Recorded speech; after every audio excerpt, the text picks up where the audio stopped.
যাওয়ার আগে সকাল সন্ধ্যা 3 কুল পরে হাতে ফু দিতেন, এরকম 2 হাতটা একসাথে করে এখানে ফু দিয়ে মাথা থেকে শুরু করে মেসেজ করতেন পা পর্যন্ত, দেহের যতটুকু জায়গা যায়।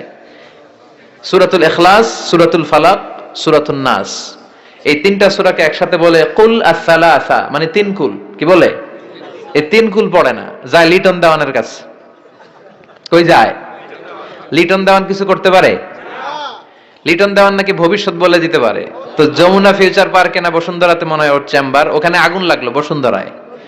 তো র্যাবের প্রধান যে ওর কয়েকবার গ্রেফতার করছে, তো একবার গ্রেফতার করে বলে, কি রে তুই সারা বাংলাদেশের 17 কোটি মানুষের ভাগ্য বলে দিস, তোর চেম্বার যেই শপিং মলে, এই শপিং মলে আগুন লাগবে, আগে গলি না কেন? তারপর হাতের রেখাতে অনেকে ভাগ্য বলতে চায়, এটা ভুয়া কথা। এই হাতের রেখায় কোনো ভাগ্য থাকে না। আপনারা শুনলেই কিছু মানবেন না, আপনারা কোরআন হাদিস দিয়ে যাচাই করবেন, দলিল খুঁজবেন। কি খুঁজবেন? দলিল। 1.5 কাটার একটা জায়গা কুমিল্লা শহরে কিনবে, এটার দলিলটা ঠিক আছে কিনা দেখার জন্য পাগল হয়ে যায়। নিজে বুঝে না, আরেকজনের কাছে যায় যে পাক্কা বুঝে, দেখেন দলিলটা ঠিক আছে কিনা। তো 1.5 কাটা জায়গার দলিল ঠিক আছে কিনা পাগল হয়ে গেলেন। যেই জান্নাতের দাম গোটা দুনিয়াটারে 10,000 বার বিক্রি করলেও জান্নাতের একটা চেয়ারের দাম হবে না, ঠিক কিনা? তো ওই জান্নাত আপনি পাবেন যেই আমল করে, ওই আমলের দলিল লাগবে না? কথা বলেন। তবে বিনয়ের সাথে, কারো কাছে যখন দলিল চাবেন বিনয়ের সাথে আগে বুঝে নেবেন কার সাথে কথা বলতেছেন। You have to know who you are talking with, you don't know who you are dealing with. অনেকে জানে না কার সাথে কেমন করে কথা বলতে হয়। এজন্য আমি বলি যে জাননেওয়ালার উপরও জাননেওয়ালা আছে, তোমার অনেক পড়তে হবে, অনেক জানতে হবে, তাহলে তুমি সব বুঝবা, ঠিক কিনা? তো আমরা ঝাড়ফুঁক করব। আবু সাইদ খুদরি বলল, এই সুমন্তর সু কালিকুত্তার ঘু, এটাতে কিছু হবে না।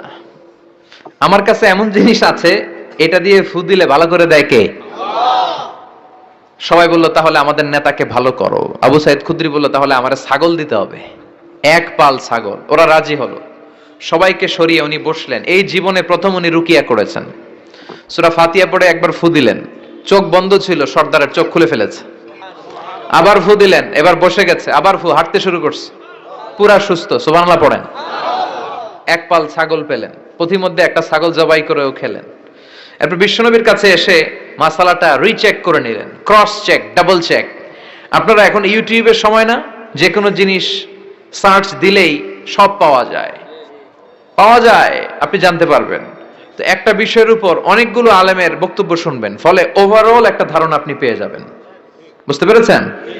বিতিরের সালাত কয় রাকাত, অনেক মন্তব্য আছে, অনেক মতামত আছে। আপনি 5 জন স্কলারের কথা শুনেন, মোটামুটি একটা আন্দাজ পেয়ে যাবেন যে এটাই হয়তো হকের কাছাকাছি।